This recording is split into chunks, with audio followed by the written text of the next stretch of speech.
Hello, how are you? I'm back and I am here to talk about the second thought in the book 25 Thoughts About Your Destiny.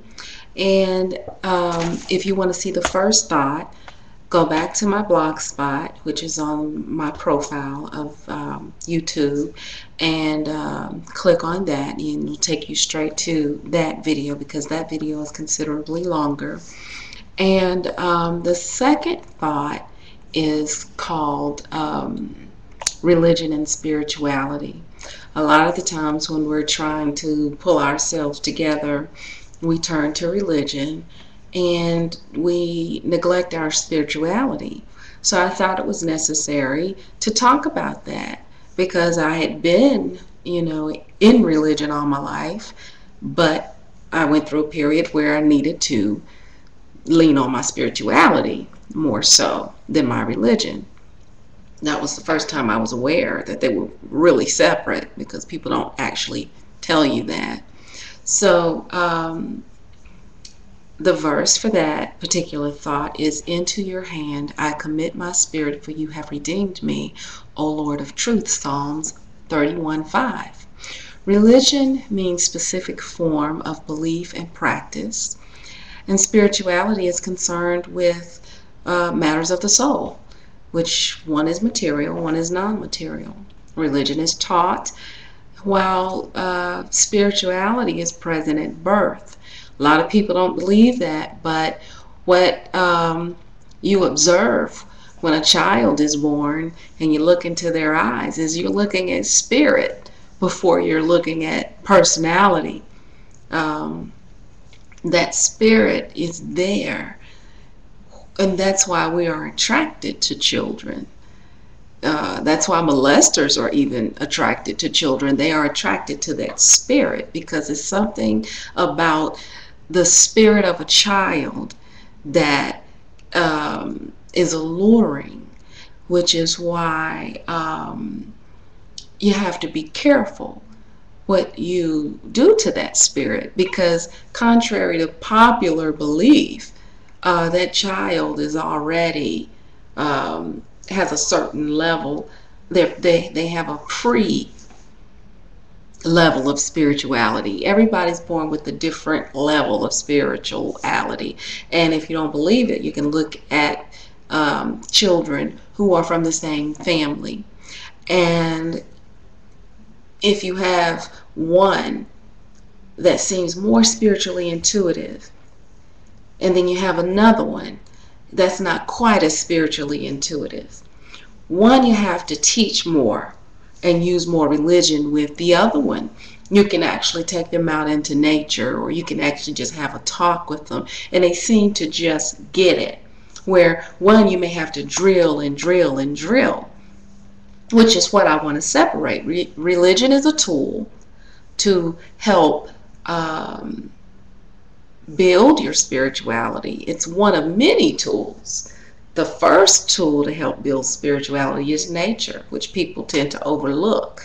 This is where you teach children about spirit, is through nature, not remembering Bible verses, not instilling in them what religion is the best and which one is the worst, and they're better than this person if they choose to worship this God, and they're worse than this person if they choose to worship this God. You just simply teach a child spirituality through nature.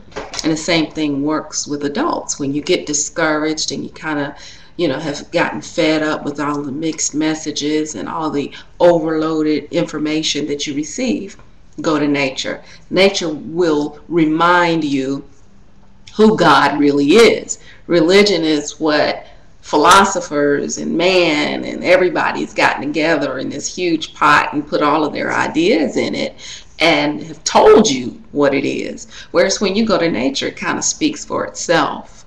And when you look at the obedience of animals, how they trust God and how they act on their instinct, and how they just kind of go with the flow in order to survive and not try to control everything, then it gives you a sense of comfortcy in knowing that you're going to be taken care of.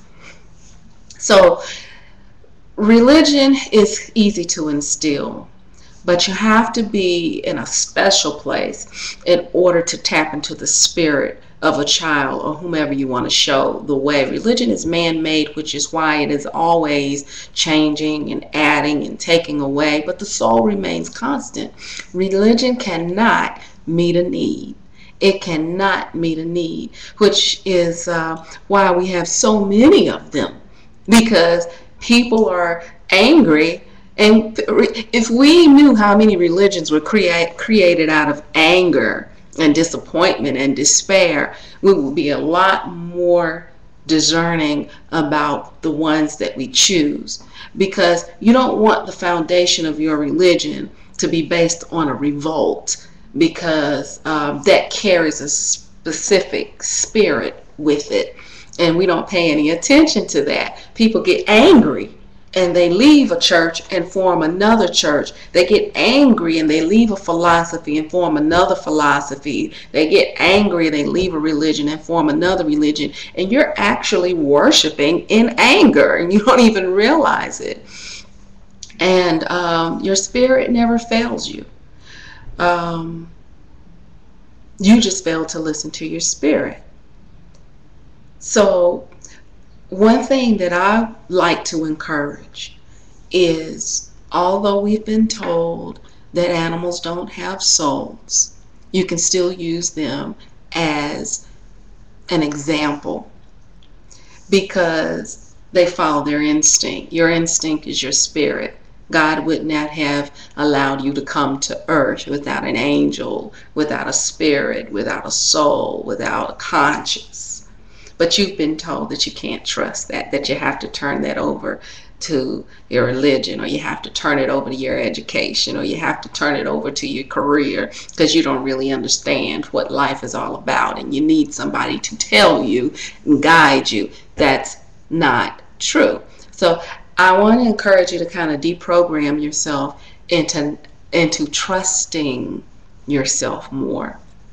We're told that our instincts are not to be trusted. Imagine what would happen to the animals if we trained them not to trust their instinct. Most of the time, when an animal loses its instinct, it either has to be shot or it will get killed just through natural circumstances because it's not acting out of the natural purpose that it was intended for. That's what's wrong with a lot of us. And that's why we're killing ourselves and our brothers and sisters, because we're not acting on the natural spirit that was implanted in us. We're acting on sensory overload. We're acting on what people tell us we should do, where people tell us we should go, what people tell us we should like. Remember, your specific likes and dislikes, your specific strengths and weaknesses, you're good, you're bad, you're ugly, you're beautiful, you're whatever it may be, is specifically there to help you complete your earthly assignment. So instead of spending so much time trying to get rid of everything that someone told you was so bad, you need to figure out, why is it there? Most of the time, the bad things are there to teach you a lesson. And if you try to get rid of all the bad things without first learning the lesson, then you just pick up more bad things on that same level. What I would like to see happen is where we embrace the bad things, look underneath the bad thing, get the lesson out of the bad thing. On level 1, discard it, go to level 2, look at the bad thing, because it's going to be a bad thing for you to deal with on every level, because bad things are how we learn. And I'm saying bad, quote unquote. I'm real careful about telling people that they're bad, because I think that's why there's so many bad people here, because you know, when you're young and your parents are praying with you and you're repeating and they're saying, okay, dear Lord, and you're like, dear Lord, forgive me for lying, and you're like, I didn't lie today. Forgive me for saying bad things. I didn't say bad things. A lot of the times we say or inject negative